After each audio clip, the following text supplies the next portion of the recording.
And welcome back, everyone. Welcome back to another week, another edition here of the PondCast episode 51, your weekly dose of all things StarCraft. I'm, of course, Joseph VIP. With me, I'm joined by these amazing topic lists that we have ahead of us by the people in chat, and of course by our lovely producer as well. Shout out to producer Kuro 60,000 working behind the scenes to make sure everything stays afloat and nothing does catch fire. But here we go. We're here. We are back, and there's quite a lot that's been going on here. Alas, we have had so much in regards to GSL, Cheese Delphia, of course, all of our regular online tournaments as well. And of course, some news has been announced regarding EWC, regarding TLMC as well. There's a lot to go over. There's a lot to indulge in. Again, this is your weekly podcast here where we go over all things StarCraft, whether it's tournament results, whether it's adjacent news as well. Let's go. Let us go. First things first, we do have a new ruling here, an official ruling regarding Firefly. Now, if you were tuning in a couple of weeks ago, you will know that we did discuss Firefly and the fact that Firefly, he was found to be match fixing. Of course, Jim, the Chinese Protoss player, did come out and did divulge that he was, of course, involved in match fixing, that Firefly was involved as well. There was a very in-depth post that was created going over some of the details, showing chat logs as well in regards to what did occur between the two of them. Very, very frustrating, very sad news to be heard, especially considering Firefly had qualified for EWC. He had qualified from the Chinese region, from the Asia region, and that's actually one of the reasons why Jim, he went live about it. That's one of the reasons why Jim did decide to go public regarding all the match fixing that was happening, and because of that, we have now got an official ruling. It was a little bit in flux, it was a little bit uncertain whether or not there would be official ruling regarding this. We didn't know if EWC were made aware. Looks like they were, and they have since come out regarding Esports World Cup. Regarding Firefly.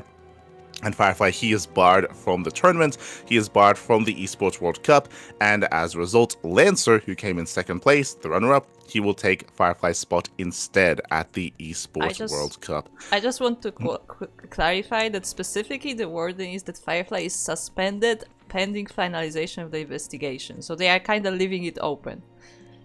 Just to be clear. He is suspended, but they did announce Firefly is removed from StarCraft 2, the StarCraft 2 event at EWC, and Lancer is going to be replacing him. So, I mean, again, it's one of those things where suspended most likely means that he's going to be suspended from future EWC events as well until there's another update regarding this. So, for the time being, there is a chance that potentially Firefly could return for a future EWC event in 2026 onwards, but that, I guess for the time being, the suspension is going to be regarding future years in EWC. So with that, we have confirmation. So Lancer is going to be taking his place. And yeah, I mean, at least now we are fully aware. Now we're fully aware of what's been going on. This was a bit of a, again, we were not sure if EWC would actually hear from this, would actually be made aware of this. But yeah, we now have confirmation. As we have confirmation, we're going to be heading over into our next big piece of news here regarding the Team Liquid map contest. Now, if you recall, in regards to the previous TLMC, Wax Angel, he did clarify that they were creating a system in regards to almost like automate this in regards to which maps to include, which maps not to include, and how to rotate, how to pick maps in regards to the 1v1 portion of TLMC. So we do know that future TLMCs are going to be occurring, or I think there's a high chance that they should be occurring in regards to the 1v1 ladder map pool. Something that caught us a little bit off guard though, which I mean is actually going to be quite fitting to some of the news that we have later on in regards to 2v2, is that we now have once again a Team Liquid map contest for team maps for 2v2, 3v3, and 4v4. Now this did receive a TLMC a couple of years ago, not too long ago. We had like a team game map contest, and we were able to refresh the team ladder map pool as well. But there are still maps there that have been around for like 10 years. Like, unironically, there's some very old maps in the current team ladder map pool that have been around for a very, very long time, and it's about time we refresh that. So it's great to see that Monster Energy are still sponsoring, that Team Liquid are still, or TL, they're still, of course, organizing, and there is going to be a Team Liquid map contest for team maps for 2v2, 3v3, and 4v4. So very exciting. And this also does bode well that they do plan on running this for at least the near future. Again, as we mentioned, like Wax Angel, he already went down he already explained his own thought process as to how to automate certain things for future TLMCs. So it was already assumed that there would be future Team Liquid map contests. He spoke about the system of implementing the maps into the in-game system as well, and how they were trying to facilitate for that and make it as streamlined as possible. So again, steps already made in regards to that. So we already assumed there was going to be another one. But this further confirms that yes, there's still future TLMCs, there's still future support for creating maps, for creating new maps, and revitalizing the map pool as well. So I'm excited to see when a future 1v1 map or Team Liquid map contest is announced. For now, though, we do have the 2v2 or the team game map pool soon to be revitalized. Of course, there are some guidelines, there are suggestions. Likewise, you can also have a look at the current ladder maps as well. And yeah, it's definitely going to be a lot of fun. And I have another note. It actually says in the text that currently the goal is to execute a map rotation in late autumn. So if you're looking forward to that, that's where the plan is right now. However, that can of course get delayed because of the issues with uploading maps currently. So, it's not like 100% confirmed, but that's the plan. Yes, that is going to be the plan. There are already the dates for the submission phase. They are open. It does close next month in July 13th. And then we have the playtesting and judging phase thereafter. Something that this is going to impact, of course, in the future are tournaments that do feature team games, and that has been on the rise as of late. Shout out to Wardy last year. He was running his own monthly team game tournaments. That was during the off season, and hey, the off-season is upon us, right? The off-season is right around the corner. EWC has snuck up on us as well. Like, it's all coming to a head. And when the off-season starts up again, that's when, most likely, we can see organizers like Wardy once again running those tournaments during that off-season as a way to decompress, as a way to have a little bit of fun outside of the EWC circuit.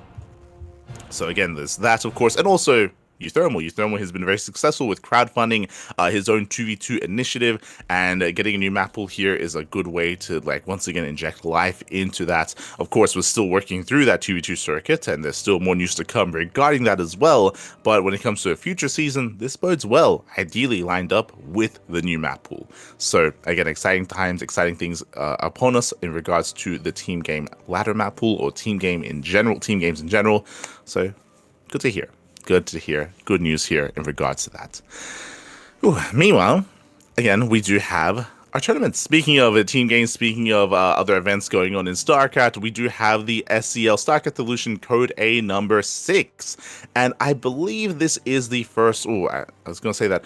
If I recall correctly, there is going to be a new system being implemented in regards to how to kind of cut this tournament off from players that do place too highly.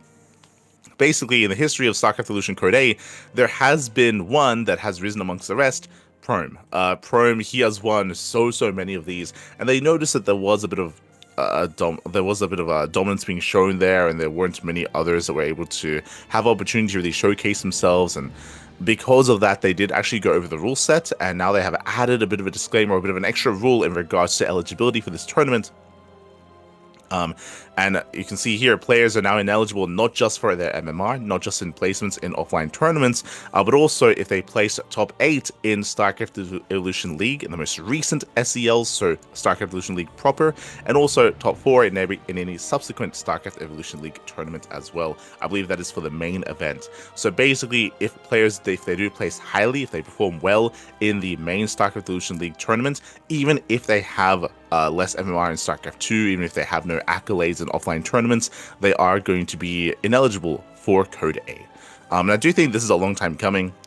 It was a system that's definitely a bit of a, in a way, almost like a bit of a loophole here in regards to how players can advance and things of that nature. So, and I think they're still going over the ineligibility as well. I think they're open to suggestions as to how to bar players or how to approach things. So yeah, there's definitely interesting to see, and we'll see how the requirements evolve over time for StarCraft Evolution. Meanwhile, we have Code A. We do have Prome. I mean, I just brought him up. Prome. He is usually the champion. He is one to typically win these tournaments, but we had a bit of an odd occurrence here. Prome, he toured Monte. He 3-0'd Zardiant, and again, Prome he's favored to win the entire tournament, but apparently he was MIA. Apparently after the semifinals, he was missing in action. They could not find him. Hopefully everything's okay, but Prome, he was not available to compete. Otherwise, I'll be honest, he probably would have won. In the end, though, he was not found, and Zardiant was able to advance onto the finals, and the finals is actually a close series. They actually went all the way to the ace match. Best of 5 between Zardiant and Zardiant and Kot. So maybe for the better, hard to say. It's one of those things where I'll be honest, Prome probably would have 3-0'd. Like Prome, he's a very dominant force in the SEL Code A kind of tournament scene. So he's definitely favored to have a deep run there. Regardless, Kot did claim the win in the end. It took down Ledlix, took down DeWalt, and took down Zardiant in the finals. GG.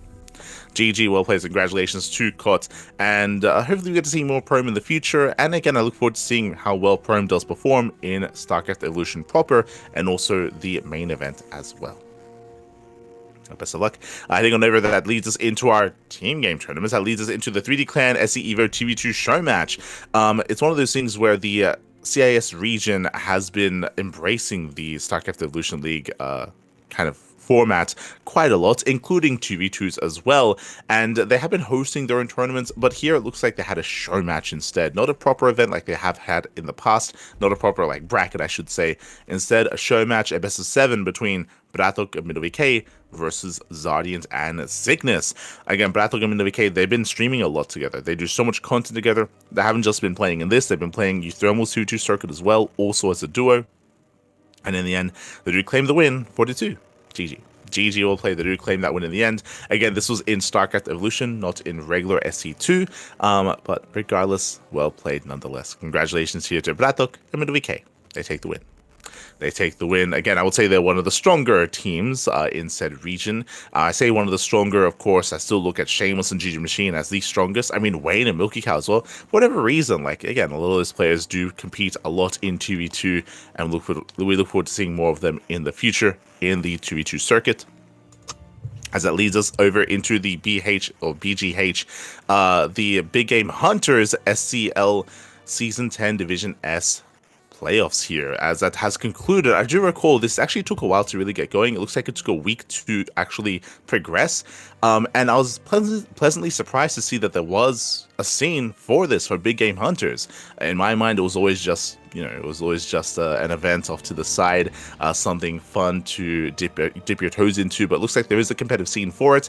Not the biggest scene, but a scene nonetheless, and really cool to see Nihed, he does claim the win, 4-0 over Greenert in the grand finals. Dominant performance. He did have a back and forth against Ledlix, he did have more back and forth against Minizerg as well, but he does claim the win. Shout out to Greenert. I know that Greenert, he's been devoting a lot of time to these other game modes, whether it's StarCraft Evolution, whether it's Big Game Hunters. Does well for himself, making it to the finals. GG. GG well played. Shout out to Nihed as well. Bearing in mind, there's also other divisions. There's Division A, B, and C for lower rated players in regards to MMR. In the end, Baumsbaum does take down Doomrat 4-1. Another player we're familiar with when it comes to our own online tournaments. So GG well played. Likewise, we have Bisu. Oh my god. American Bisu takes down Spoon 4-0 in the finals of Division B, and then we have Beach Cat take down Toon Dragon 4-2 in Division C. Shout out to Beach Cat as well. Congratulations to our Big Game Hunter champions, and we look forward to seeing more of this in the future. Again, this is apparently Season 10. They've been running this regularly, and yeah, we'll see if our regulars here make their reprisal. We'll see if we get some new competitors rising in as well, because the prize pool's pretty hefty. Like, not gonna lie, $200 for Code S is pretty damn hefty, and we even have big prize pools for the other divisions as well. So really cool to see the support for Big Game Hunters. That leads us into our amateur events here for regular 1v1 StarCraft 2. First things first, we do have the 2025 Season 2 Major Tournament. Interesting. Is this the main event? Maybe Kura can let us know here. But we've had these. Okay, because typically this is just the like the amateur league, right? Yes, this is part of the amateur league, and all I can say is that this one actually has a prize pool, so maybe that is the main event. Yeah. So if there's a prize pool for this, then it does lend us to believe that, okay, this is probably the main event that players have been accumulating points for. So players have been invited for said event. So yes, End of Sugarcoat season, is top 8 of confirming points in the gathered. chat that it is the end of season. Yeah, so there we go. So again, for the entire season, these players have been accumulating points, so we have our top 8. In the end, for the initiate version of this tournament, that is for players between the leagues of Bronze and Platinum, we do have Your Edge. Your Edge does take the win 4-0 over Flesh to become this season's initiate champion, so congratulations. Meanwhile, we had Ragnar claiming 4th place, we had Flaps taking 3rd place, third place as well. And of course, Flesh taking 2nd. So congratulations to our top players here of the season. GG. Likewise, that leads us into the veteran edition of the major tournament. We do have our top 8 players. We had Glacius, Blade of Fire. We had M the Great, Balimko. We had Nelsdog, player that I recognize. We had Talbarim, Old Lady as well. Looks like maybe we didn't quite get a final 8th player invite. But in the end, M the Great does take the win 4-2 over Taldarim, claiming 1st place. Taldarim coming in 2nd. We had Blade of Fire coming in 3rd, and Old Lady coming in 4th. GG. So congratulations again. This was for the leagues of Diamond 3 and Diamond 2. That leads us into the prestige version of this tournament. We have our top 8. We have Beast, Defiance, Arez, Milka. We have Dizzy Dwarf, Anatar. We have Steez and Set. Again, all these players are regulars in our tournaments. We do recognize plenty of them. And we have Beast. If you recall, Beast has been having a hard time against Dizzy Dwarf as of late. I want to say for the past 3-4 tournaments, Dizzy Dwarf has been getting the better of Beast, but not this time, not when money is on the line. Beast, he does go full beast mode, does claim the win 4-0. A very impressive result there. Looks like it was actually a 3-0 and a walkover in the final game.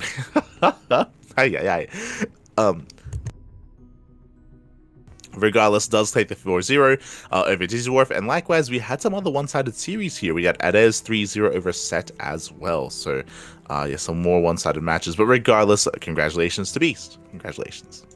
That leads us over into the Elite version of the major tournaments. We do have the top GM players. The top GM players, we had Miss Crimson, we had Ateshi, we had Undertaker, Inexorable, Cobblestone, Fair Splitter, Nico, and Ericon as well. Coming into this, I was going to say Inexorable, he is going to be coming in as a clear heavy favorite.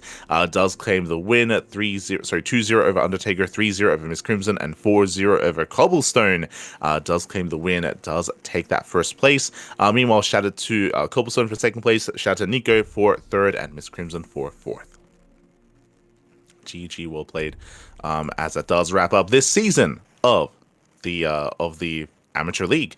Again, the Amateur League, they go through seasons, through these eras, and we should be working on the next season next time as well. Again, it shows that even though the weeklies don't really have any prize money, they do give you points for this kind of big playoffs final event, so definitely worth competing in. And if you happen to be more of an amateur player, if you happen to be between the leagues of Bronze all the way to GM, if you want to take part, if you want to compete with others that are close to your skill level, then do consider taking part in the Amateur League.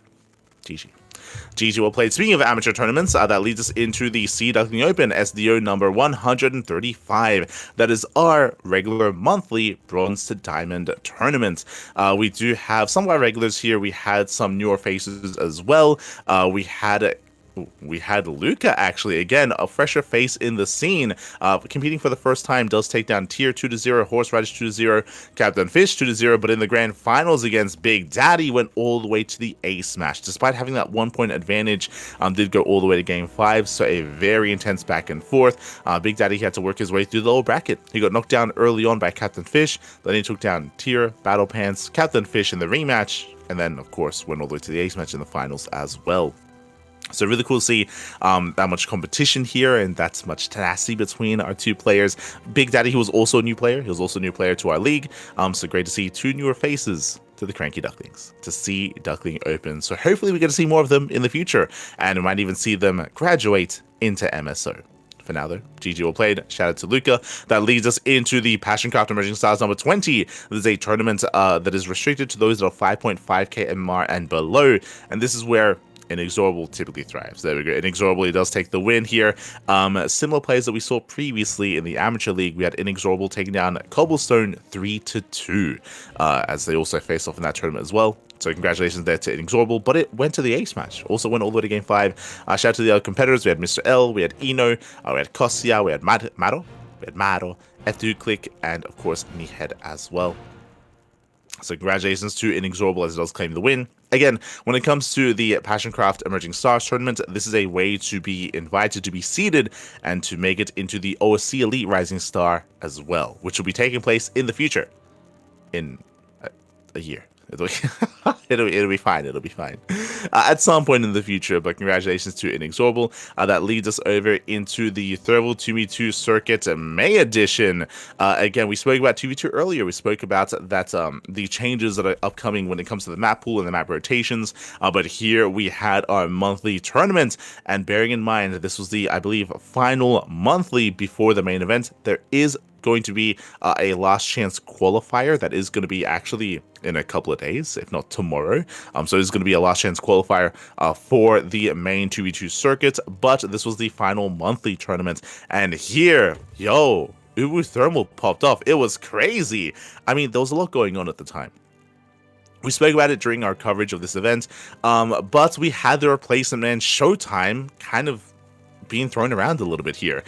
Basically, for those that remember, typically when it comes to duos or when it comes to pairings here, Lambo, he typically plays with Harstem, but whenever Harstem's not around, we've seen Showtime kind of fill his shoes. Likewise, Spirit is usually with MaxPax. Whenever MaxPax isn't around, Showtime fills his shoes. And here, a Laser is usually with Skillous. Not this week, as Skillous, he was actually competing in Sparkling Tunic Cup. This actually clashed with the finals of STC, where Skillous was in the finals against Beyond, and it went all the way to the ace match. Skillous did win, by the way. He did claim the win. Though because he was competing in Tunic Cup, it meant that he couldn't play in this, and Showtime filled in for Skillous. So Showtime, he is the replacement man. He's replaced MaxPax, Harstem, and now Skillous as well. So he's just replacing everyone. He's a damn good player, don't get me wrong. But it also means that there's a little bit less cohesion at times with him and his teammates. I don't think he has as much experience depending on, or with, a Laser, Lambo, Spirits. Like it's kind of someone new every week for Showtime. And Showtime, this time he does pair up with a Laser. Meanwhile, because there was no Harstem or Showtime, Lambo had to find another partner. And for the first time, Lambo paired up with Kelazer, with Diego. Very exciting to see Diego playing once again, this time with Lambo. An interesting pairing. In the end, we did have Euthermal and Goblin taking down a Laser and Showtime 2-0. They took down Wayne and Milky Cow 2-0 as well, and they went all the way up against Spirit and MaxPax in the finals. And for the first time in the history of 2v2, Spirit and MaxPax don't win the tournament. Again, Spirit and MaxPax, for those that are unaware of this format, or for those that maybe don't watch 2v2 tournaments, Spirit and MaxPax, they are the best players in the world. Straight. They're the best duo in the world when it comes to 2v2. You do not get better than Spirit and MaxPax. They win every single tournament that they play in, except for this one. Euthermal and Goblin, they popped off. This also coincides with Goblin's recent skill, as Goblin, of course, he did recently pop off in the EWC European qualifiers, so Goblin has been looking like a beast, and Euthermal as well. He was locked in. Euthermal, he was locked in, Bappy, and they do claim the win 3-2 over Spirit and MaxPax. Crazy result.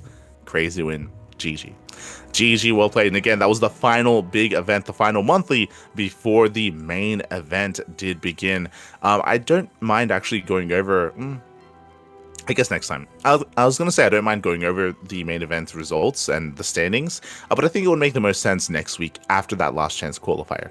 Again, there's one final qualifier in a couple of days to determine the final players to actually make it into the main event. So next week, we'll have that update and we'll have that main circuit to go over. So we'll catch up next time. We'll catch up next week with the Euthermal 2v2 main circuit. But again, congratulations to Goblin and Euthermal. That wasn't just them beating MaxPax and Spirit for the first time. It was also them winning for the first time. Like that was their first win for the 2v2 main circuit. So exclamation mark rigged in the chat, clearly. Clear. They paid us off to take care of Skillous, so he had to play in our tournament. Likewise, Clem had to play in Wardy tournament as well, so Clem wasn't available. Like, it all lined up. Cap. That leads us into another 2v2 tournament into the Zerg Cup 2v2. We spoke earlier about how the CIS region has been running a lot of these team game tournaments as of late in StarCraft Evolution. Looks like in regular 2v2 as well. But I thought in Mindo VK, they actually won the show match earlier, and that was almost a prelude to this, where they also claimed the win in this tournament as well. Now, I want to say here that we are missing a pairing of players. I say that. I was going to say Wayne and Milky Cow. I rate them quite highly. They got knocked out earlier in the tournament. Likewise, so did Gigi Machine and Shameless. And instead, we had the Protoss duo of Deathmars and Gref. That is a cheesy duo. Gref known for only cannon rushing and only cheesing. Deathmars, likewise, is also an aggressive player.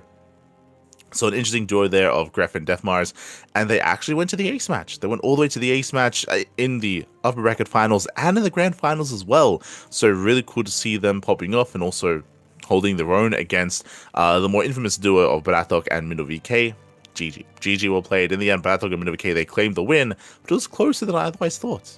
Congratulations to our duo, to our pairing, and I wish them the best in regards to future 2v2 tournaments, including the SC2 circuit. That leads us into our next set of matches, the Stormy Cup number 22. Again, this is a tournament that did actually return recently. Did go on a very, very long hiatus, and did recently mark its return. Looks like the event did take place, and there was a 4-0 in favor of Mindo VK. Unfortunately, again, sign-ups and participation has been quite low for this event. I am hoping that in the future we are able to get some more representation here. Regardless, Mindo VK winning not just in 2v2s, but in 1v1s as well. He's cleaning up, he's cleaning house.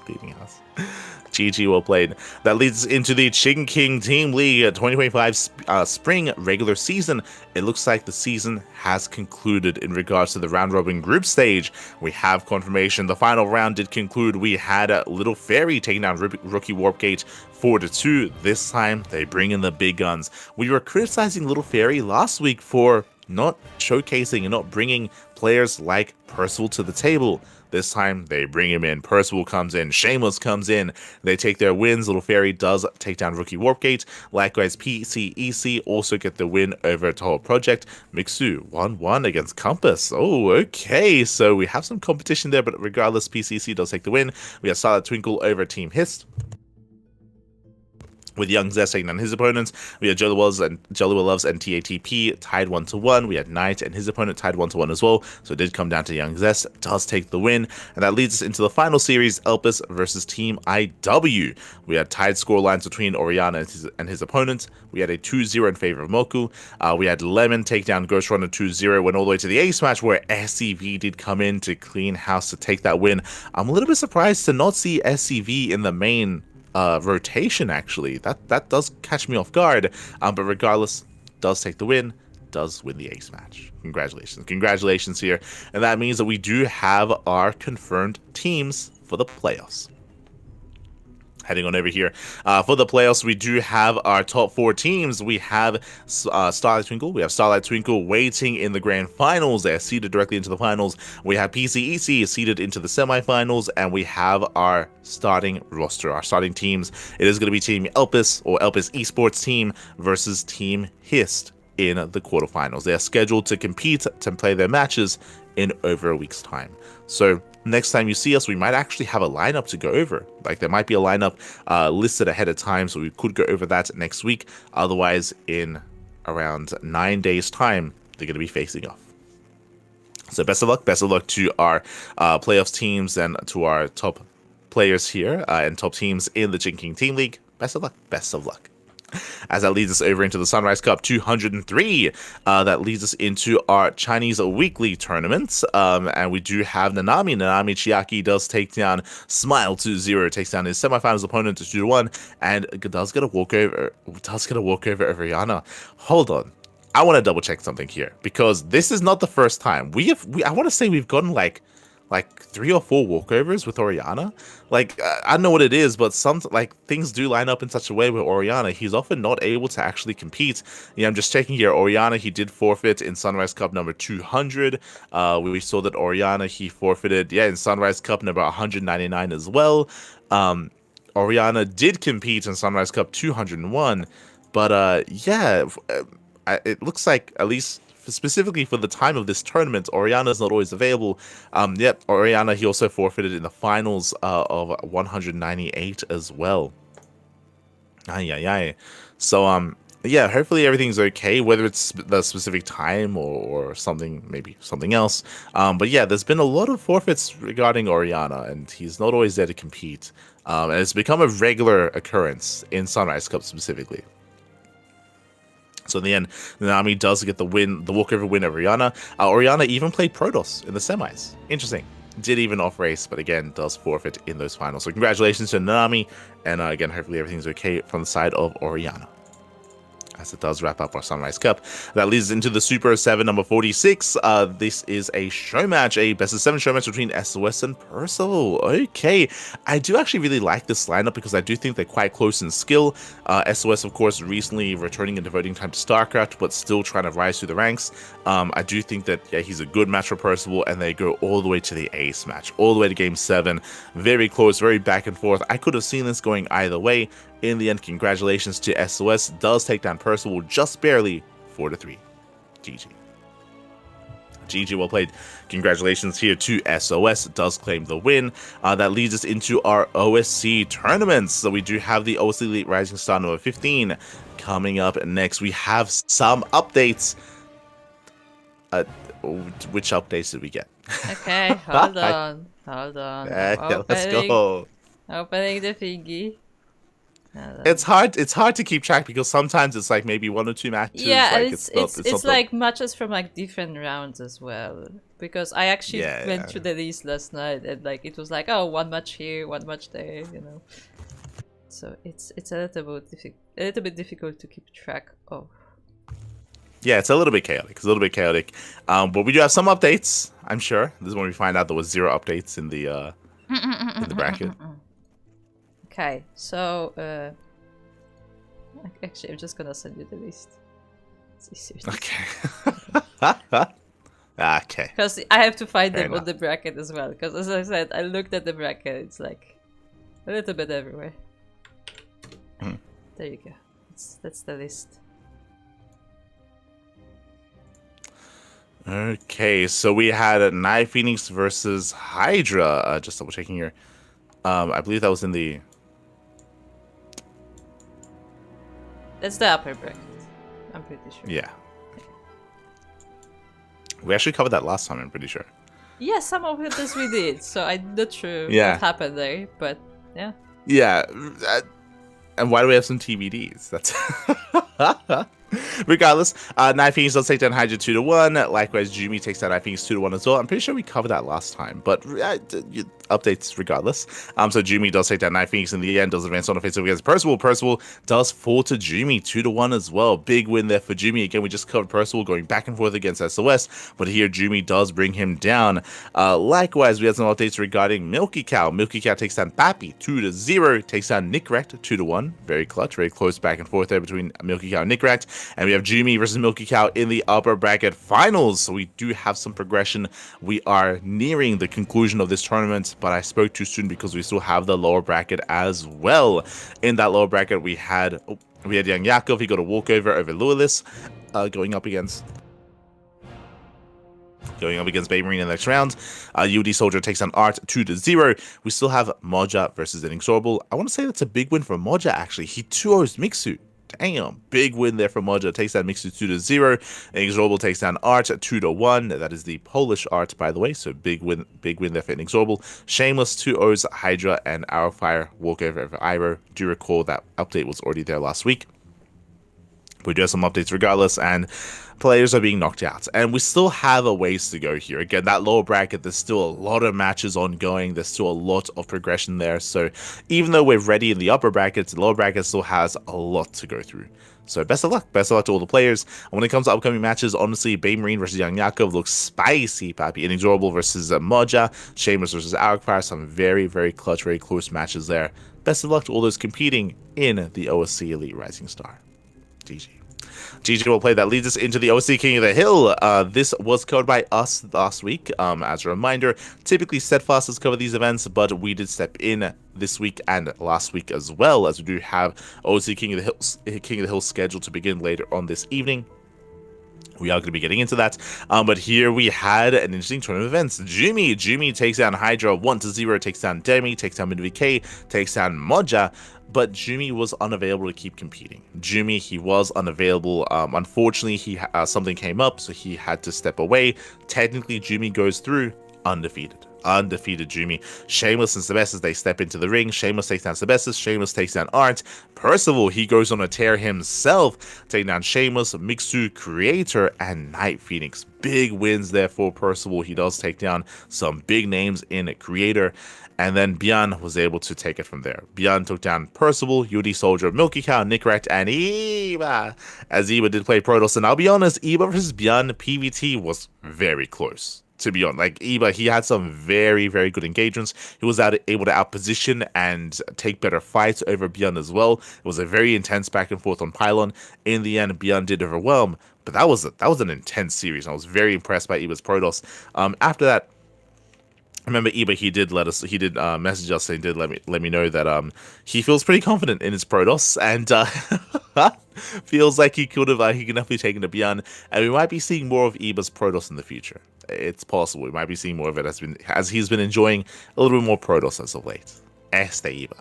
Shaking my head. That leads us into the OC midseason playoffs number 1. We have been getting some more progression here in regards to this event. This is where I do cut to. There we go. This is where we do have some updates here in regards to the matches. We had Art versus Rebellion. Oh, I believe that was in the lower brackets. But Art versus Rebellion did go the way of Art in the end. So Rebellion has been knocked out of the tournaments there in the lower brackets. There we go. Does take him down. We had Homono versus Jomek. Homono takes down Jomek 2-0, so Jomek is now out.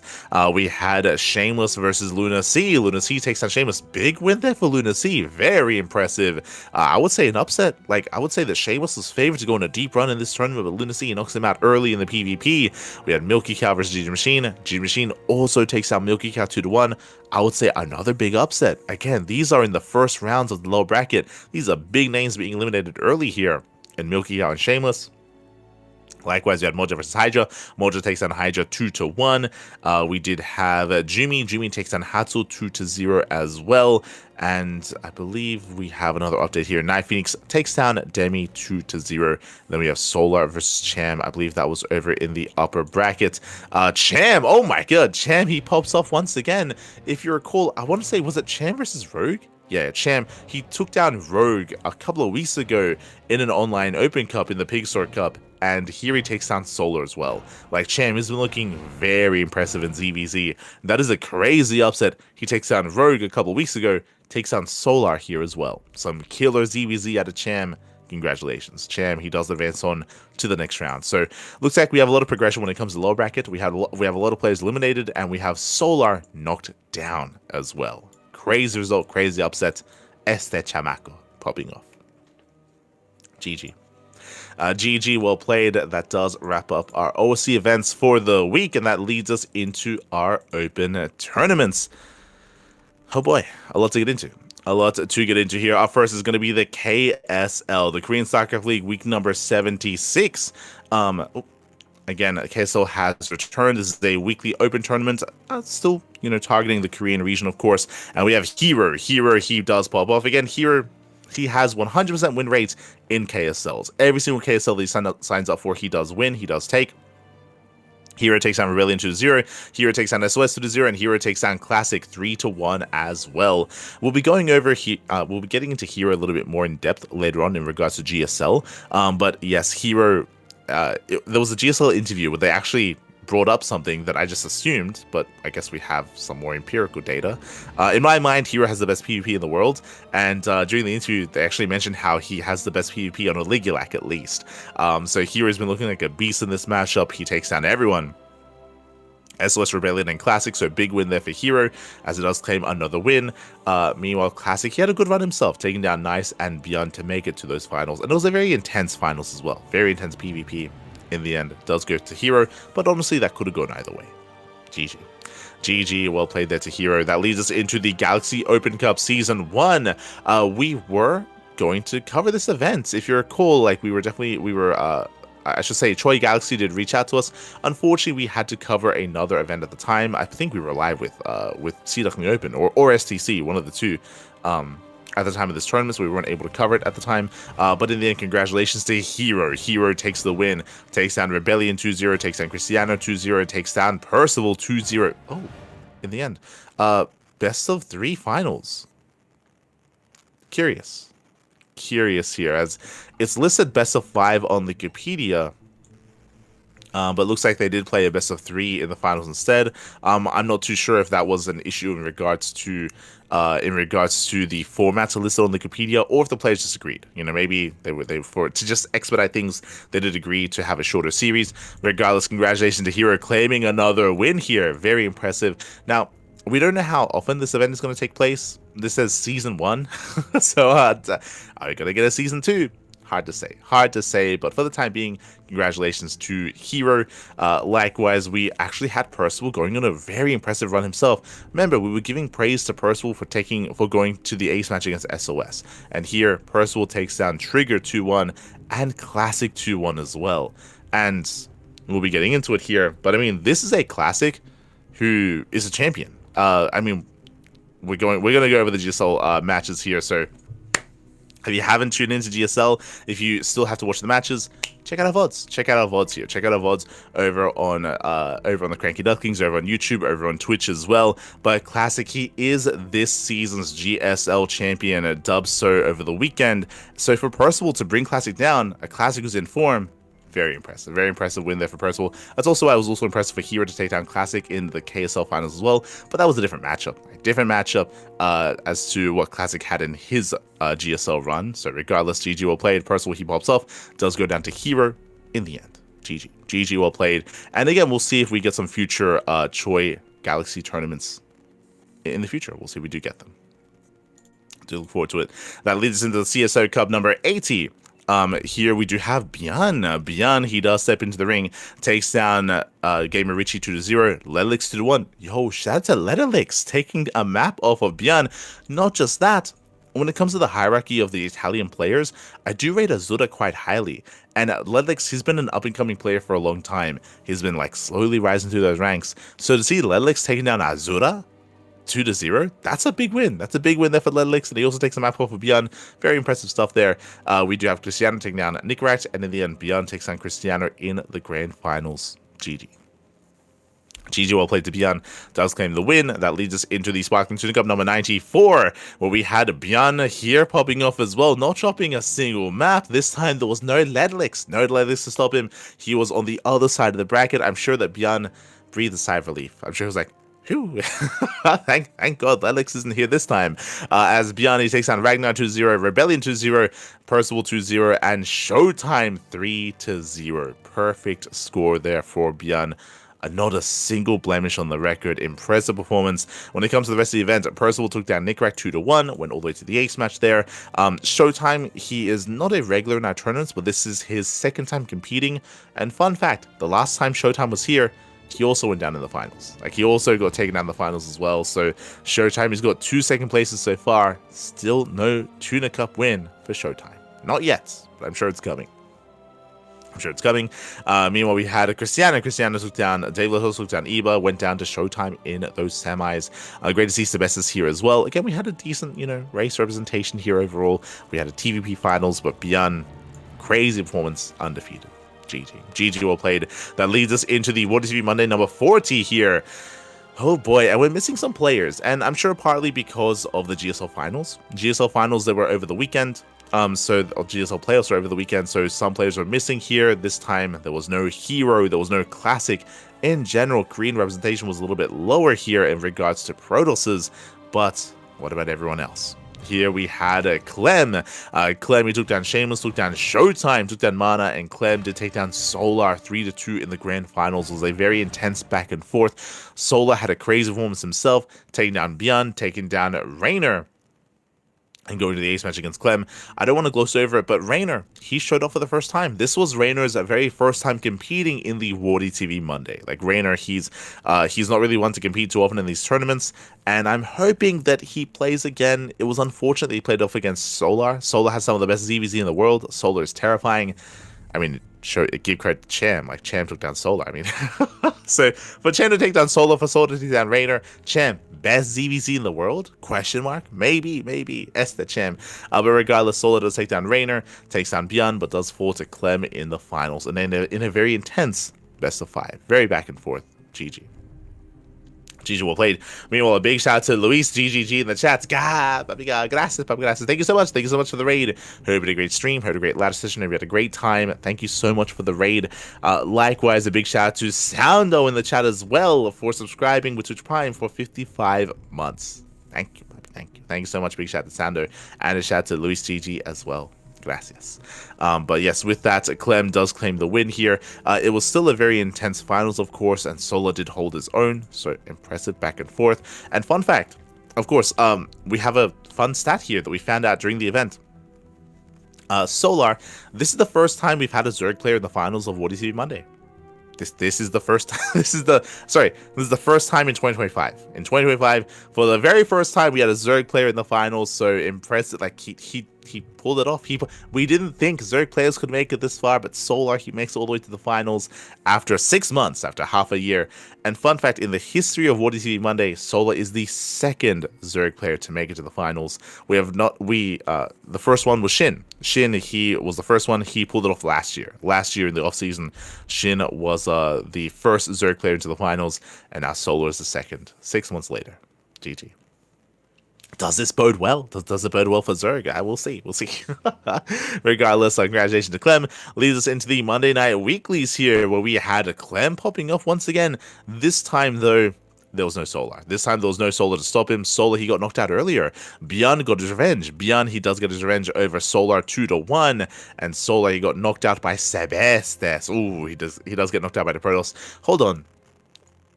Did Solar avoid Protoss in the WTC Monday? He did. That's why he got that far. Usually there's like a max packs, usually there's a hero or a classic. Ooh, like looking back at the WTC Monday, we mentioned how there was less Protoss representation in this week's WTC Monday. Yeah, no max packs, no hero, and no classic, and no Zaun. So Solar, he had a really good run there, avoiding all the Protoss. Here on Monday Night Weekly, gets knocked out by Sebestes. Like, here, he cannot avoid the Protoss in Europe, baby. Not in Europa. So this time, Solar, he got knocked out much earlier instead. And a shout out to Beyond as well for getting his revenge. Meanwhile, Percival popping off. Percival takes down Creator 2-1. That's another big win for Percival. Again, I would say that Percival's best matchup is TVP. I mean, we're kind of seeing it in these results, but for, I want to say, a couple of months now, his best matchup has been TVP. That's where he thrives in, and that's where he excels. Still goes down to Clem's Protoss. Clem, arguably the best Protoss versus Terran in the world. Clem takes down Percival. Clem takes down Beyond. And again, Clem doesn't drop a single map in this tournament. 2-0 over Max Packs, and 2-0 again over Max Packs as well. So congratulations, well done there to Clem, as he does claim the win. This time there was no Solar to stop him or anything like that. He got knocked out earlier. This time also there's no hero either. Max Fax had a good run. He took down Hero Marine, he took down Big Gabe 2-1, took down Raynor twice, took him down in the upper bracket and the lower bracket as well. But yeah, something about Raynor today. Like Raynor this week, he played in the WTC Monday, he played in the Monday Night Weekly. Raynor, is this going to be a trend? Is he going to start competing in more tournaments, or was this a one-off? And then do we never see him again? Like, I hope this is maybe the beginning of something here. I hope we get to see a little bit more of Raynor in these tournaments. Fingers crossed as we get ready for EWC, of course. Meanwhile, congratulations to Clem for claiming the win. Congratulations here. And that leads us into the OSC Elite Rising Star number... oh wait, my apologies. That leads us into the Pegasaur Cup. Cup here. Before we get into our big offline events, we'll get there. But Pegasaur Cup is going to be the final weekly here, as we have Pegasaur Cup number 36. This time, Max Pax gets his revenge. Clem took down Max Pax 4-0 in the previous tournament, but here Clem, he does take down Shameless 2-0, takes down Estrella 3-0, and Clem does take down. And Max Pax takes down Clem at 3-2 in the finals. So there was a back and forth there. It went all the way to the ace match, but Max Pax does claim the win. A big win there for Max Pax. It's been a while. Since we've seen Max Pax versus Clem in the finals of these tournaments, and yeah, it takes down Clem into finals. Right, that's what I was looking at. as we were getting ready for these finals, I was curious and I checked the numbers. We haven't seen MaxPax versus Clem in the finals of the Pegasaur Cup or in the finals of any of these weeklies in like 3 months. This week was an exception. We had MaxPax versus Clem in the finals of the Monday Night Weekly, and we also had them in the finals here. But before this week, it's been 3 months. I want to say it was March. It was it was around March where we last saw them in the finals. So it's been a long time. I know that there's like a meme, or that there's a bit of a meme in regards to like, oh, it's a weekly tournament, Clan versus MaxPax. They haven't played in the finals in months. It's been a long time. Usually there's Hero in the finals, or Beyond, or Classic, replacing one of the two. So we haven't seen MaxPax and Clem in a very long time. So it was refreshing to see them again this week in the finals of Pegasaur Cup and the Monday Night Weekly. So a blast from the past, back to normalcy in a way. It's been months, but they face off twice this week, and they trade. Clem in one, MaxPax in the other. GG. GG, well played. Also, this is a very Protoss Terran heavy bracket. I just I do recall this as well. I remember I typically I try to cast Zerg players while I can before they get knocked out in these tournaments, and I couldn't cover any of them this time. There was like, not this time, not in the Pegasaur Cup. Smooch, baby, smooch. But GG, well played. That leads us into our offline tournaments here. Up first, Cheesadelphia. Great to see Cheesadelphia return. There was a big prize pool as well, bigger than previously, and we were able to cover this event live. We were able to cover it live. Going through the group stage and going through the playoffs as well is a one big day event. It was a long broadcast. I think it was like 11 hours, like 11-hour cast. And we, of course, did cover it here. Dave was also live. Dave, he had his own camera at the event and was also covering the event offline, and bringing on players, bringing on Niche, or not quite Niche, but StarCraft Historian, and bringing on Stegosaurus and some of these other players as well to get interviews going. And yeah, it was really fun to see the community come together. It was a bit of a chaotic tournament, I will say that. It was a little bit chaotic.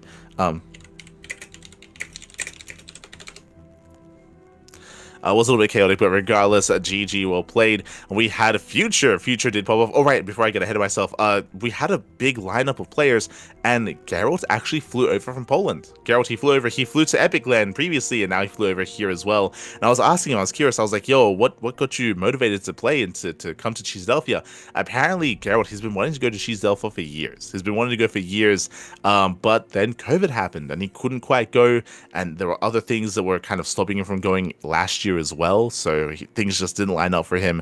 But this year, finally able to travel, finally able to go, and Geralt, he had a really good performance here. The only player to stop him previously was Future in the group stage. I think Future was the only one to stop him in the group stage, and here Geralt takes down full hard 3-0. Geralt had a crazy performance against Epic, very intense back and forth. I think everyone was surprised to see Epic pose a threat to Geralt, and in the end, we had a back and forth grand finals, best of 7. Future cheesed the hell out of Geralt. There was no macro. there was no macro in the finals, let me tell you. We had a lot of very intense games, a lot of all-ins. Future, 1-base all-ins, 2-base all-ins, proxies as well, just hyper-aggression, cheeky builds, and he did pull a fast one over Geralt. GG. But it went all the way to the ace match. It was a very close best of 7. In the end, Future does claim the win. Congratulations. NA does prevail. But a shout out to Geralt for competing and for taking part in this tournament. For traveling across the world as well. I know he was staying with Dave Testa, and it was really cool to see the community come together. I kind of glossed over it. Who did we have here today for this tournament? We had Full Heart, we had Pili Pili, we had Jehefe, Foxer, Epic, Dolan, Disrespect, Starkiller, Tempo, Warren, and many others. And there were also players there that weren't competing, that were just watching. Ex-Kawayan was there. I know Nish was there as well. I know Krista was there. A lot of community members from around StarCraft in the NA region that did travel here to Cheesadelphia. It was really cool to see the turnout. For the event. And yeah, I mean, here's to a future tournament as well. I know Joe, he did express interest in running another Cheesadelphia next year in 2026. This might just become an annual event, and I look forward to seeing it grow over time. I hope to see it grow over time and become a more stable tournament, and yeah, become something that the NA region can rely upon and can maybe become a little bit more consistent in regards to participation and signups and players heading over. GG. GG well played. And again, with that, congratulations to your future. And here's to more events in the future as well. There's actually hold on. There's actually a better photo. I don't know if you're showing it off. Hold on, I'll link it to you. Man. There's a group photo as well, which is really cool to see. We have Zesty as well. True. We have Zesty. We have. I'm just trying to like pick off. I can't quite recall. All right, Leafy. Leafy was there as well. Berry Crunch was there. True. Berry Crunch was there. Leafy was there. Some other like community members that again they weren't necessarily competing, but were a part of the event nonetheless. So there was a big like group photo taken at Cheeseadelphia on the stage. So yeah, big shout out to all those working behind the scenes, and here's to more Cheeseadelphias in the future. Big shout out to Beefy for being our star of the show.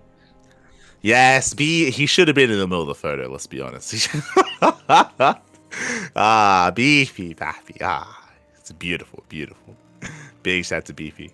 So again, here's the future Cheeseadelphias in the coming years, and to many more to come. Here. That leads us into GSL. I mentioned it earlier, but GSL we had the playoffs, of course. And what's important about said playoffs is that we actually had a couple of days in between the round of 8 and the semifinals.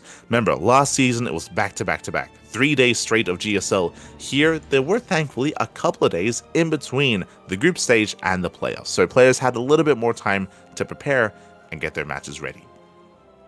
Now, when it comes to the group stage, we had Group A. We had Rogue, Gumiho, Solar, and Maru. Now, coming into Group A of Group Stage 2, I was really curious to see, just like last time, just like Group Stage 1, if Maru has been kind of adapting in any way. Maru, if you've been watching him, if you watched his DreamHack Dallas performance, if you watched him at GSL Season 1, Maru has been doing nothing but all-ins. Maru has been hyper-aggressive 2-base all-ins, 3-base all-ins in almost every matchup, in TVZ and in TVP. The one matchup where Maru hasn't been going for all-ins is Terran versus Terran. That's the only one where Maru's been playing macro. All the other ones has been hyper-aggressive. And I was curious to see if that continues, if that trend continues. And here we see it did continue. It did continue here.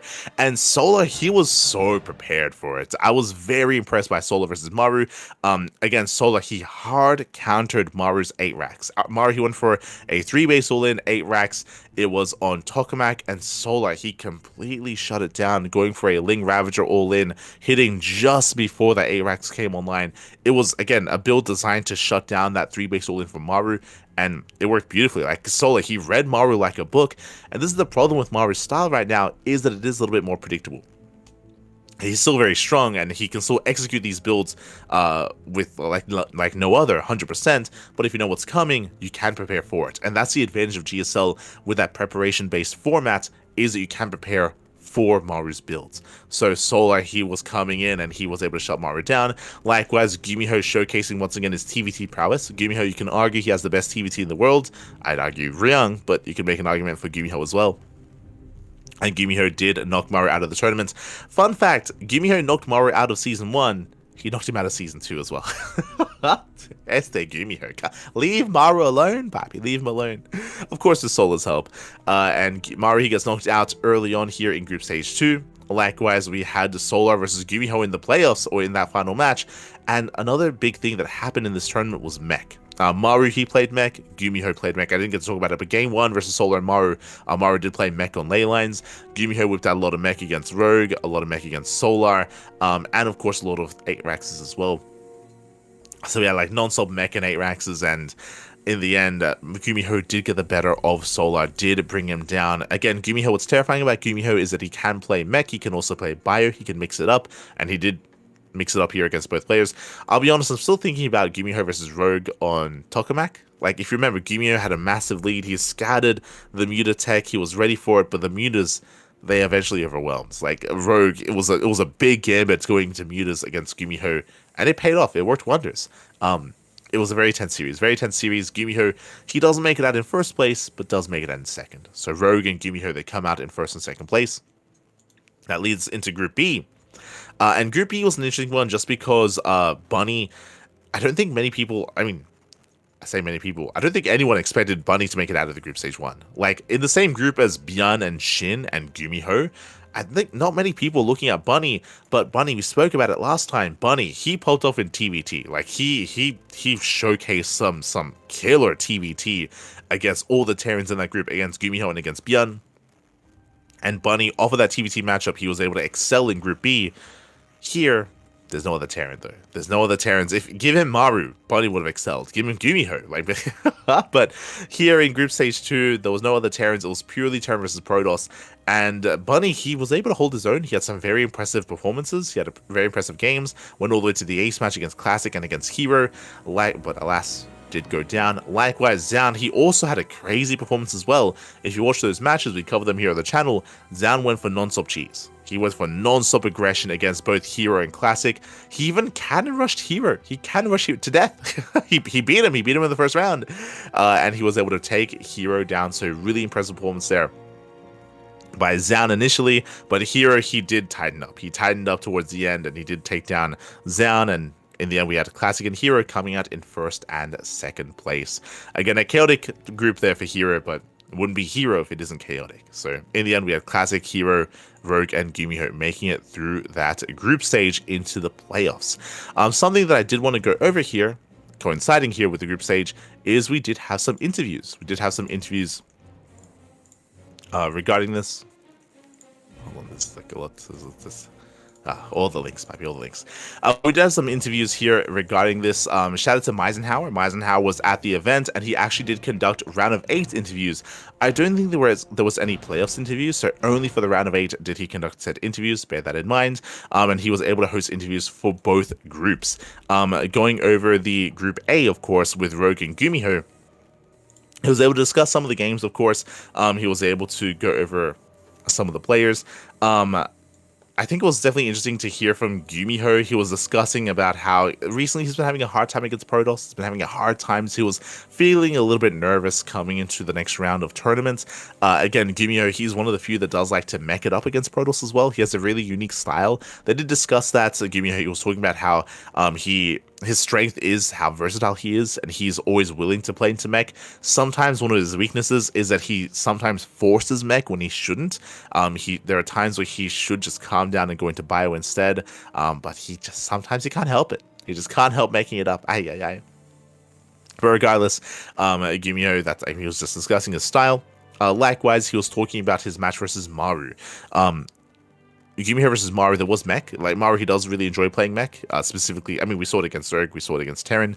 It is something that he does like mix in as well. And Gumiho, he was discussing how like he's confident in his TVT, and he wasn't really thinking too much about Maru. Like, I think Meisenhower, he asked him, "Hey, Maru played Protoss against you last season.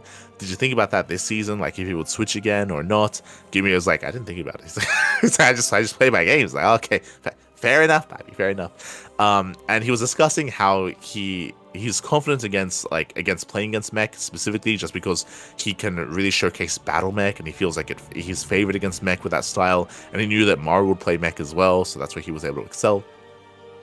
So Gumiho just kind of discussing his long history in StarCraft, talking about the fans, and yeah, I mean, it's really cool to see how long Gumiho's been around. And again, there's still a little bit more in regards to the interview, a little bit more in details to some of the matches. So I do recommend checking it out. Big shout out to Meisenhower for conducting said interview. And again, much love for Gumiho as he stepped in towards those playoffs. Likewise, there was an interview for Rogue as well. I think the Rogue one was an interesting interview just because Rogue, he came off a little bit more nervous than we would expect. Like, he's a veteran of the scene. He finished his military service. He was talking about like how sometimes he does feel like anxious or nervous coming into coming into GSL, and he spoke about how one of the ways to try to get rid of that anxiety is to go all in. He was like, one of the ways that I deal with like nerves and anxiety and anxiousness is like you just play aggressive. Just play aggressive, like go all in, and it's a way to just shake it off. So that's why he's always going all in, Kappa. So he was kind of explaining his mindset a little bit there. He was talking about like he felt pretty confident coming into the group stage. He specifically said like he made sure to eat well and to exercise. It's like, okay. It reminds me, of course, of like TLO and some of these other, I mean, like nowadays, just because esports has been around for a long time, talking about how like it's not always about that grind. It's about making sure that you sleep well, you eat well, and like you're in a good mindset coming into your playoff day. And Rogue was emphasizing that as well. Like he was in good form, good condition. Oh. And yes, it was in this interview where he did actually call out Hero. Like he was asked like who does he prefer to play like when it comes to Protosses. Just because Rogue, he was discussing how he was not feeling too confident about ZVP, and he said that he would feel more confident against Hero than say someone like Classic. Like he was calling Hero out a little bit, and that goes into the next interview. But yeah, Rogue was being a little bit cheeky. I find it funny just because if you remember, Hero and Rogue, they're quite close. I think Rogue even explained that he's practice partners with Hero. Like they do practice off stream, or they practice like not in tournaments, but they do a lot of customs together, and that was kind of shown off at DreamHack. If you remember, during DreamHack Dallas, there was actually a shot of Rogue and Hero after they played. Hero took down Rogue in those playoffs, or at DreamHack, I should say. And right after the game, like Hero went over to shake Rogue's hand, and then Rogue, he shook his hand, then he like pointed at his monitor, and then like Hero, they both just like kind of like had a conversation, just going over the replay. Like right after the series, they just went over the replay together. They were just like talking about the game. It's like, oh, okay, like they're close like that. And yeah, it's really cool to see that as well. Just because I think nowadays there's less practice partners, right? I think people, they speak a little bit less on that because there are no team houses anymore. So it's always exciting to see like who practices together, who doesn't. So really cool to hear. Really cool to hear there from Rogue. Likewise, he was also talking about his ZVZ, discussing, about how he does enjoy being aggressive to shake off those nerves. And he was asked one of the fun questions about, if he had to pick any pro gamers to help him, what was the question? If your loved ones were kidnapped by pirates, you can only rescue them by recruiting 3 pro gamers. Like, who would you pick and why?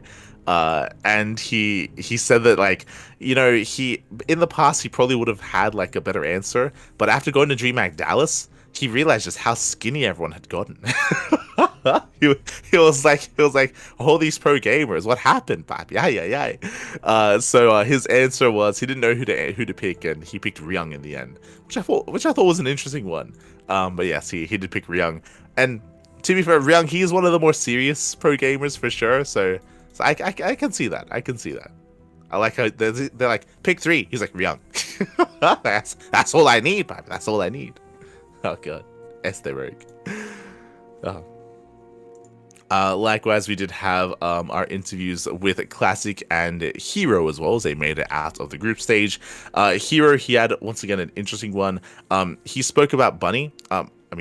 We mentioned this all the time, and I even brought it up during our cast, how so I should say, when it comes to our players and when it comes to ex-players, ex-teammates, the ex-CJ boys are still good friends. Like, we have Hero, Shin, and Bunny. The 3 of them, they still interact outside of the game. They still hang out together. They still have dinners together and catch up, and they still practice together as well. And part of this interview, Hero, he was discussing about how he was really torn because he was in the same group as Bunny, and they had to play against each other. And he was definitely a little bit torn about playing against him, and he spoke about how that kind of affected his play as well. He didn't want to eliminate Bunny, he didn't want to knock him out just because they're good friends, so that was like a factor coming into it, which I thought was pretty nice to hear. Again, like, it's something that we've seen, but he discusses it here in the interview, talking about how like he was definitely conflicted playing against Bunny and playing against his teammate. He spoke about how that actually impacted like his games versus Down. Like, he was a little bit distracted, and he because of that, he wasn't playing his best against Down. And he spoke about how after Bunny got eliminated, then he could like lock in. Like, then he could focus on his games, and he was able to persevere in his rematch against Down. It's really interesting. The other big thing, of course, which I didn't really notice, but I guess some people, I'm sure, spoke about it. But they spoke about how apparently Hero, he was the first Protoss player to win in 5 years at GSL. Talking about Season 1. I was like, oh yeah, I guess. So he was able to break that win streak. Apparently, another accolade that he achieved was he's the first pro gamer to win a GSL who was 30 years or older. Like, the first 30-year-old to win a GSL. So there you go. So Hero, he has that win under his belt. If you're out there, if you're in your 30s, no excuse. just win the GSL. Hero did it. True. So again, here it also puts things into perspective. You know, we're all getting a little bit older here, and despite that, of course, Hero is one of the best players in the world. So yeah, they were just discussing those accolades and going over like what it would mean to like win like another GSL and any other kind of like big goals that he has.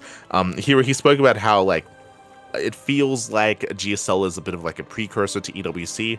Like GSL is important and all, but you know his main attention, his main focus for a lot of these players is Esports World Cup. I think Gumiho, he spoke about that as well. Like his main focus is to qualify for Esports World Cup.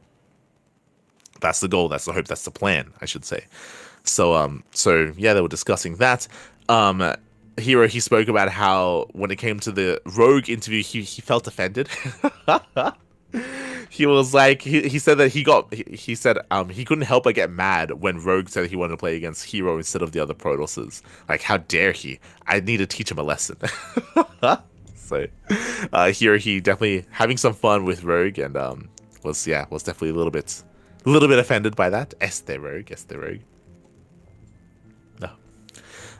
And when it comes to the Pirates question, he was asked, right, who would he want to like come and save him in regards to, or save his loved ones if they were kidnapped by pirates, and his go-to was Dark, which makes sense in my mind. He's like, yo, Dark, he's a big boy, so his go-to was Dark. His second pick was Bunny, which coincides with with the group itself, you know, talking about teammates, talking about friends. So Dark because he's gonna be the muscle, Bunny because he's reliable, and then his last pick was Stats, because apparently Stats, he's rich. So there you go. Like, Stats came out of left field, especially because he's not an active player at the moment. But Stats was his final one. For the money. Let's go. Yo, meanwhile, shout out to Eba in the chat. Gab, thank you so much, Eba, for the raid. Hope you had a great stream, had a great ladder session. We were going over your matches earlier. Este Eba. But welcome to the PondCast, of course. We're just going over the news of the week, going over GSL currently. We already went over all the Open Cups, but thank you nonetheless, though, for the raid. Hope you had a great time. Hope you had a good ladder session. Dark would lock the pirates in his dungeon. He would. He would, Pap, he would. Aye. And of course, lastly, we had the interview with Classic as well. Classic also kind of like talking about like what it would mean to him, just because there's so much history between all these players, and they were discussing about how Classic, it's been years since he has been a champion. He won GSL and SSL back in the day, but that was back in 2014. It's been a long time since then. 2014, 2015. That was pre-Legacy of the Void as well. So it was talking about how it would mean a lot to him to get back to that kind of game state. I think a lot of the players are also talking about how nowadays they do feel like it takes a little bit more work to kind of get to where they were.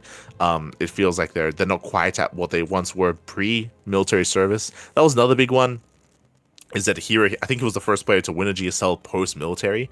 But like Hero, Rogue, Classic now as well, Gumiho, they've all done the military service, they're all back, and they're all trying to like get back into form, before they did go there, and it's definitely like a challenge for that. I think they spoke about how it does feel like they have to put in more work than they did previously to get up to a level they once were at. So it's definitely something that's kind of like accumulating over time. But it was gonna mean that much more for Classic for sure, and it was definitely a heartfelt interview. So yeah, do check it out. Big shout out to TL, big shout out to Meisenhower for conducting these interviews. He did so last season as well.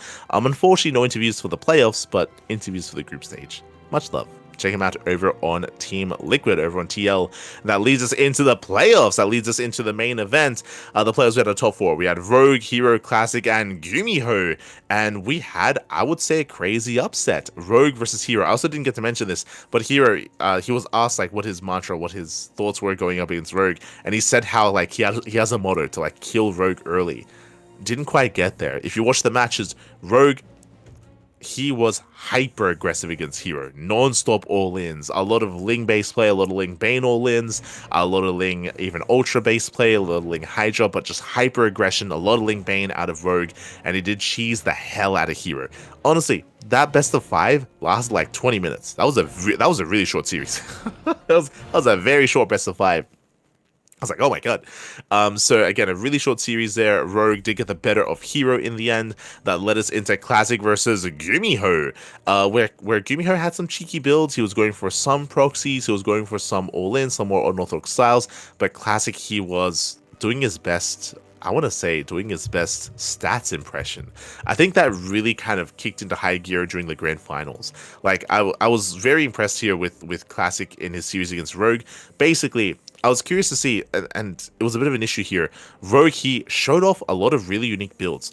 I'm reminded of Torches. Remember what happened to Torches? Torches against Hero. Rogue, he went for a proxy hatchery, and Hero missed it completely. He was looking for it, he missed it completely. He went for the hatchery on the other side of the golden wall, and he went for a Link Flood, and he caught Hero completely off guard, and we spoke about it. I was concerned. I was like, are we showing off too many builds here? The problem is in the finals, we have Classic, and with that, like, it's going to be a little bit more difficult to catch him off guard, and we kind of saw that come into high gear. Like, Classic was very defensive. After he saw the series against Hero, he was very defensive, very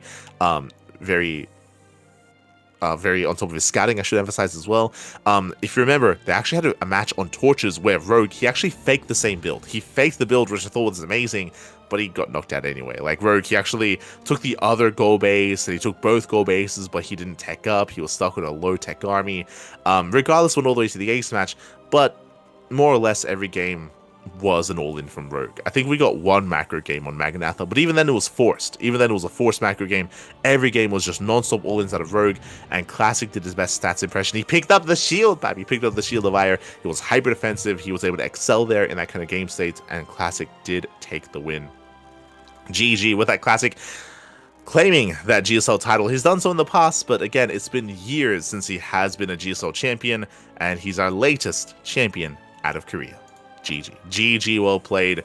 Again, a very intense series. It was the best of 7, went all the way to game 7, but short games. A lot of really short games. There were some games that lasted a little bit longer. I'm thinking of Persephone. Like, Persephone was the closest you got out of a macro game, where on Persephone, the map was cut in half, both players were maxed out, but Rogue was stuck on Ultra Tech, and Rogue was trying to switch out of Ultras into Spellcasters and Corruptors, but he got stuck on Ultras, and Classic just overwhelmed. Classic overwhelmed. It was same on Magnatha, where Rogue, he was maxed out on Linkbane Hydra, he was all in, and he failed to break Classic. Classic has some very, very clutch holds on Magnatha against the non-stop all-ins, and Rogue fell behind as a result. So a lot of aggressive builds are out of Rogue, a lot of all-ins. Classic did weather the storm. And I want to say that's kind of what we got out of this season of GSL. If I want to be a little bit critical about the games, is that Rogue versus Hero, Classic versus Gumiho, and Classic versus Rogue, there wasn't really a lot of macro there. There wasn't too much macro. There was just a lot of aggression, a lot of all-ins all around. You know, maybe sometimes that happens in a preparation-based format, but that's a lot of what we got here in this season. And, I mean, I say that, didn't quite win in the end. It was the more defensive play that did take that win. So GG, well played to Classic. Very impressive performance. And again, it kind of lines up with his previous performance against Serral. I want to say that if you watch the Serral series, these are just two very different PvZs. Classic versus Serral was all about the late game. It was late game back and forth, you know, both players maxing out, both players getting to that ideal kind of army and facing off in that late game. Here, it was Classic surviving. He was just Classic surviving the all-ins of Rogue. So, very different PvZ, but Classic did excel in both. Congratulations here to Classic. GG, well played. And a shout out to those that were at the event itself. We were able to see a lot of it was great to see some of the photographers come back, players like Monotone Sue. I saw that even in the group stage previously, there were some fan made like art and fan made handouts to everyone, like cheerfuls as well. It was very nostalgic and really cool to see everyone coming out and supporting GSL after so long. GG,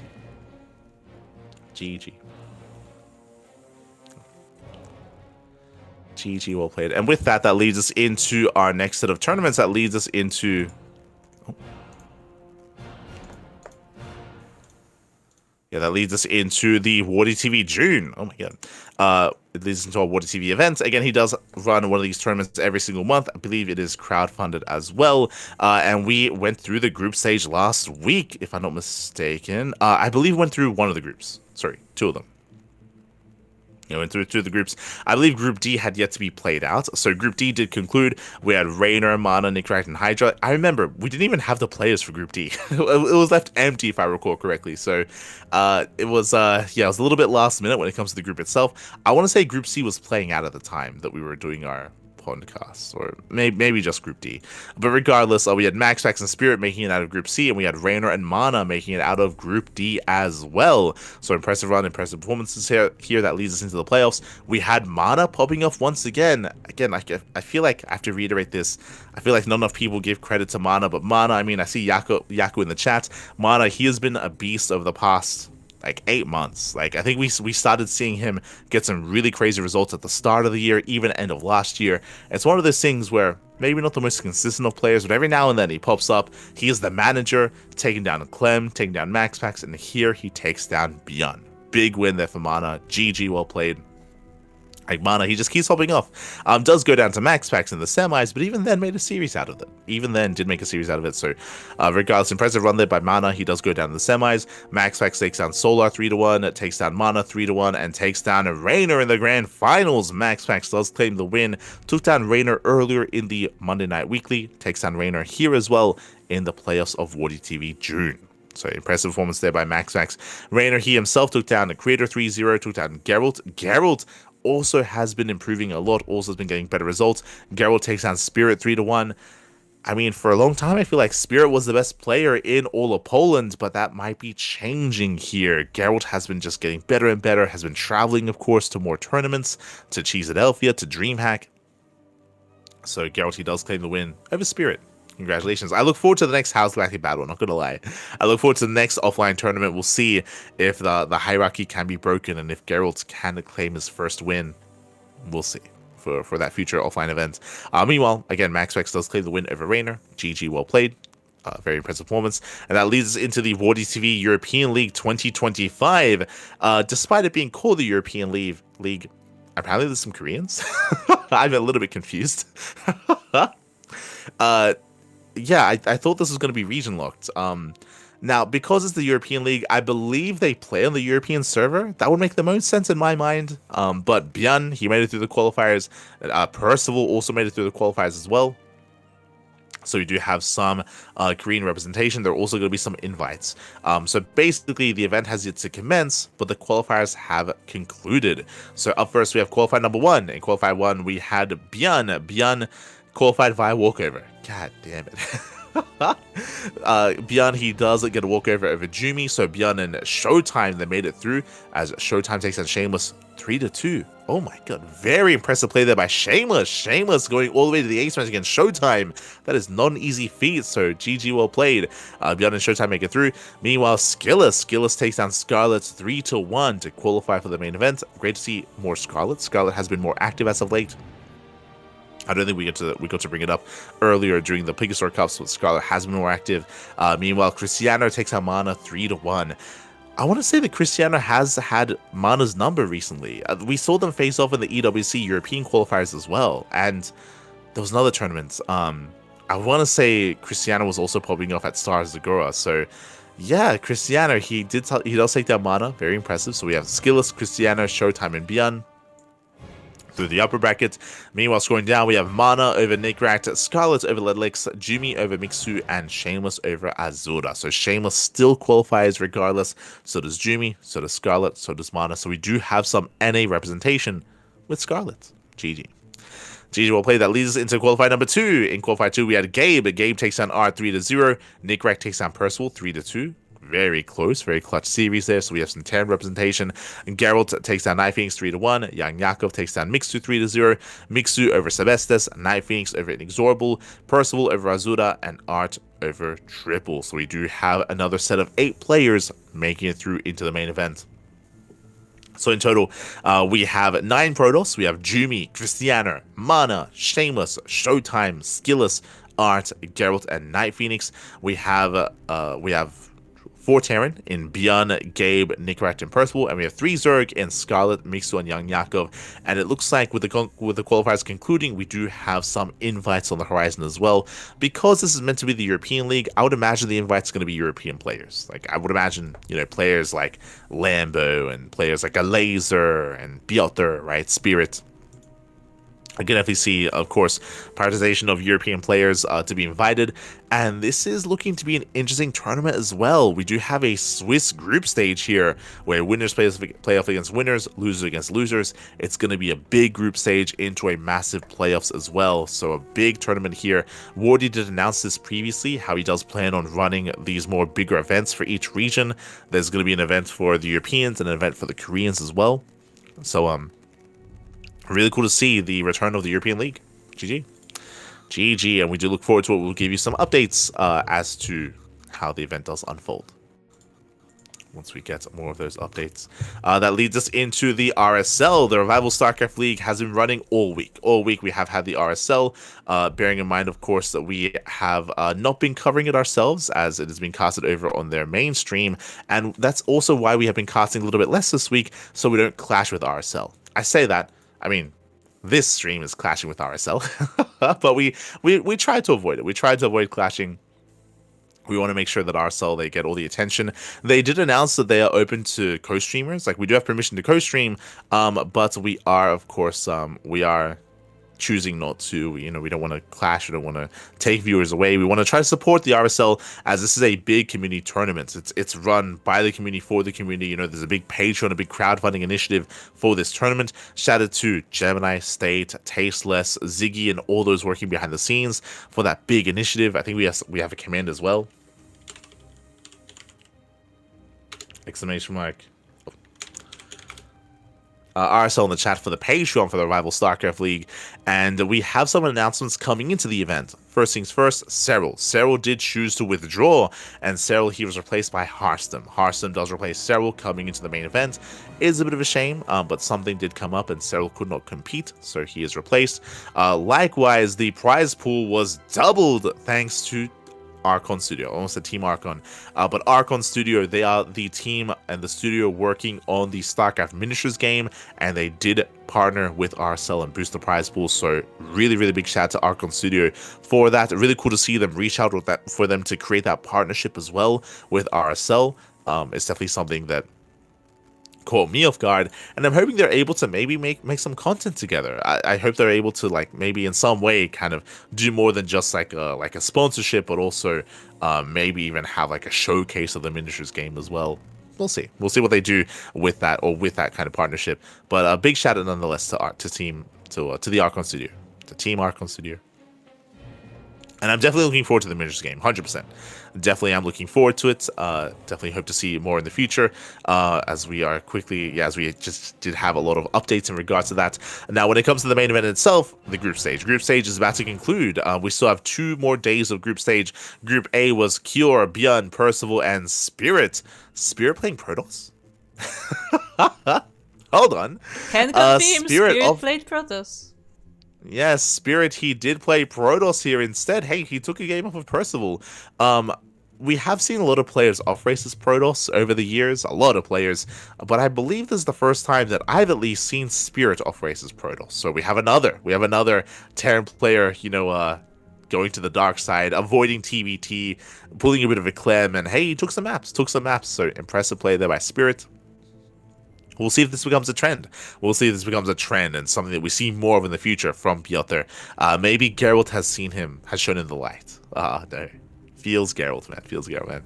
So with that, congratulations, Kira and Beyond. They make it through into the playoffs. My condolences to Percival and Spirit. They are knocked out of the tournament. Leads into Group B. Group B, we have Hero, Clem, SOS, and Zaun coming into this. Hero would be the heavy. I would say Clem and Hero come in as the heavy favorites. Shout out to SOS and Zaun for also taking maps. I mean, Zaun, he was able to force Clem to the ace match. Very impressive against Clem. But Hero does come out in first place. He doesn't drop a single map. 2 over SS, 2-0 over Clem as well. So impressive play there by Hero. And again, Clem comes in second place. So here in Clem, they make it through. We have Group C. Group C is currently underway. Now, if you remember, we have been praising Cham's ZVZ. If you remember, Cham, he recently did defeat Rogue, and he recently beat Solar as well in the OSC midseason playoffs. So no surprise here, in a group of Zergs, Cham, he takes down Shin and Solar. Like, Cham, you can make an argument that he has the best ZVZ in the world. He's been having his way specifically with the Korean Zerg players, and bearing in mind that this is a Solar who is in form, who recently took down Raynor and went to town against Serral as well. Like, Cham's ZVZ is crazy right now, and comes out in first place. Out of left field, comes out in first place. The rest of the group is progressing. We have Hearthstone versus Solar about to begin, and we have the winner up against Shin as well. So best of luck to Hearthstone. Hearthstone is the replacement. You know what? Part of me is regretting this a little bit. Part of me wishes that Serral was here. Remember, Serral was meant to be here instead of Hearthstone. Is there a world where Cham would have also beaten Serral? I think if he taken down Solar, I think he could have 100%. He could have taken down Serral as well. But it would have been nice to have seen that here, to see if Cham does have the best ZVZ in the world. Like, Serral is like the only one that Cham hasn't brought down. So next time. That's why Serral forfeited. That's why he left. He saw Cham. He couldn't handle it. Serral was like, yo, Cham's in my group? I'ma just tap out now, papi. Oh, true, papi, true. Este chamaco. Ay, ay, ay. So with that, Cham does come out in first place, and we do have Solar, Shin, and Hearthstone fighting for that second place. Scrolling down, we have Group D. Tomorrow's going to be Group D. We have Raynor, Scarlet, Showtime, and Classic. Coming into this group, ooh, this is going to be a hard one to call. I would say I would favor Classic and Raynor coming into this, but, you know, we're a big fan of Scarlet, and also Showtime is doing really well as well. It's going to be a very close, very clutch group. Classic, it's hard to bet against him after winning GSL, and likewise, Raynor has been more active as of late as well. You know, Showtime's also been very, very active, maybe having a little bit less success, but still a strong player in his own right. And Scarlet has been competing again. Scarlet took a very long hiatus from StarCraft, but recently has been playing a lot more in open tournaments, and even in this tournament as well. Even in the Wardy tournament. So I don't know what it is, but in recent times, Scarlet, a fire has been lit, and Scarlet has been reinvigorated. It's great to see Scarlet being active, more so than she has been in the past 6 months. It's crazy. It's been a long time, but Scarlet is back. GG. GG, well played. El Champion, baby. Sí, El Champion. Oh my god. So best of luck to all the players. When it comes to the playoffs, I believe they're scheduled to begin in a couple of weeks' time. So there is going to be a bit of a break in just to leave some room for the EWC qualifiers. So there are no playoffs yet, but the group stage will conclude tomorrow. I should also emphasize when it comes to EWC, Esports World Cup, the global qualifiers are this weekend. So again, they are right around the corner. Global qualifiers are starting in a couple of days. We're going to be covering them here on the channel to determine the final players to make it through. And I actually want to say that we should be going over that. Esports World Cup qualifiers. We should be going over the lineups here, assuming that we have them. I might be getting ahead of myself. I would want to if we have confirmation. Nope, never mind. So I guess this is another announcement. The EDC qualifiers are in a couple of days, but it looks like we don't actually have a bracket yet, which is a shame. I would hope that the players would know their opponents ahead of time so that they can practice and get ready and prepare builds. So I would hope that they have that information.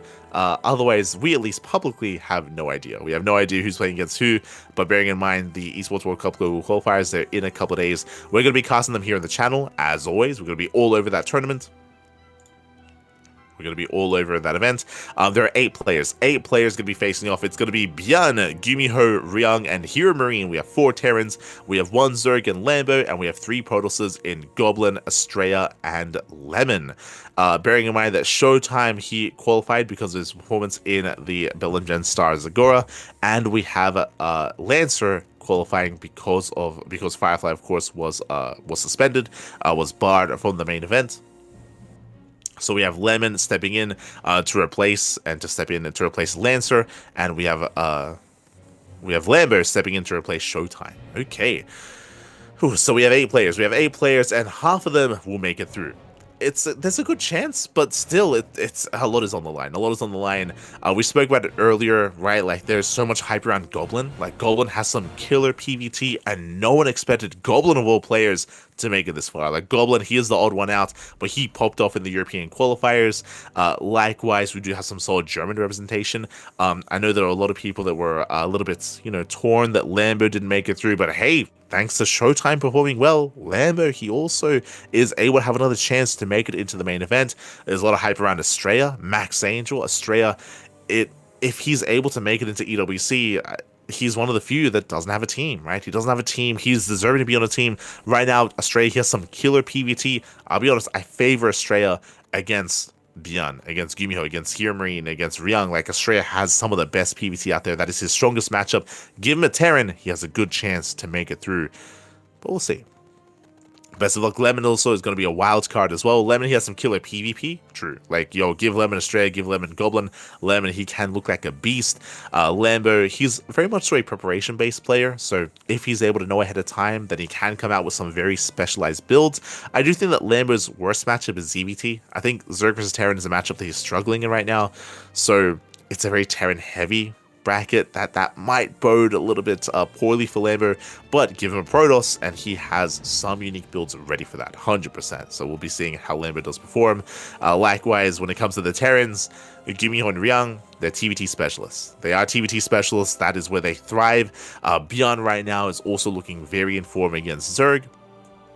Is looking decently strong against Terran as well. I mean, I feel like a lot of these TVTs could go either way. Same with Gabe. For me, Gabe is a bit more of a question mark, but for me, that's only because I see less of Gabe as someone that casts the Wardy Mondays and the Pegasus Cups and covers all these qualifiers. Gabe isn't really active in any of those. At most, Gabe plays in the Monday Night Weekly. We don't cover that. So Gabe, for me at least, he's a little bit more of an enigma in regards to how he can perform against the other Terrans, specifically in TVT.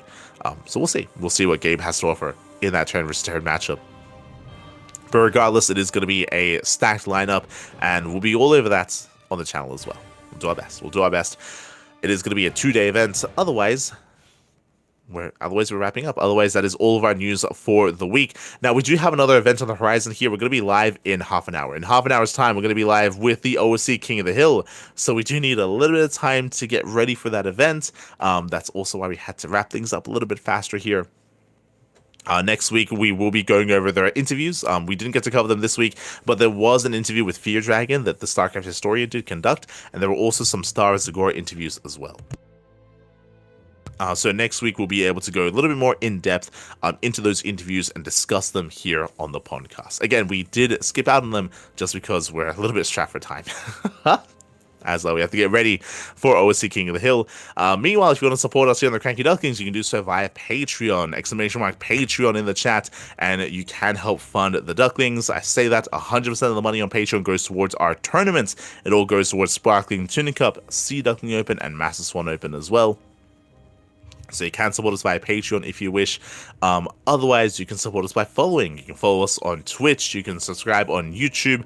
We do stream every single day. And today we have 3 streams. We were just live with the GSL playoffs. Here we're live with the PondCast. And in half an hour, we're live with King of the Hill. So plenty of content here on the CranKy Ducklings. We're live every single day, multiple times a day. We've been a little bit leaner this week just because of RSL. But we'll be getting back on that horse next week. Plenty of content, plenty of StarCraft. Otherwise, you can also check out our sign-up list, !signups in the chat, or sign-up list, and you'll get a link to the sign-ups of all these tournaments. Again, we still have many more weeklies ahead of us. Home Story Cup is right around the corner. I don't think there's a qualifier for that, but if there ever is a qualifier, then I guess that'll be available if there is one. There's a lot on the horizon here. Not just EWC qualifiers. We have the Brazilian Soccer Circuit that's also this weekend. And of course, our regular weekly tournaments as well, as we near ever closer to the Esports World Cup. As that is going to be in 2 weeks. 2 weeks' time is the Esports World Cup. We're closing in. We are closing in. Otherwise, thanks for watching. Thanks for tuning in. We do appreciate it. No bracket gaming. True. It's crazy. EWC is in a couple of days and there's no bracket. It's kind of crazy, but We'll get there. We'll get there. Otherwise, thanks for watching. Thanks for tuning in. Again, we're going to be back in half an hour with OC King of the Hill. So wish us luck as we have to wrap up and get ready for the next cast. Otherwise, thanks for watching, and do support and check out the RSL. Again, they're currently live. They're currently ongoing. So do check them out. Do support them as we're wrapping up for the evening. Thanks for watching. A big shout to Kura. Big shout to Kura for handling the production and for stepping in every now and then to give her own thoughts as well. And of course, check out, or you can also support us on Twitter. We're on Twitter, Facebook, Instagram, YouTube, and Discord. All things CranKy Ducklings. We'll see you next week for some more podcasts. We'll see you in half an hour for OC King of the Hill. See you then.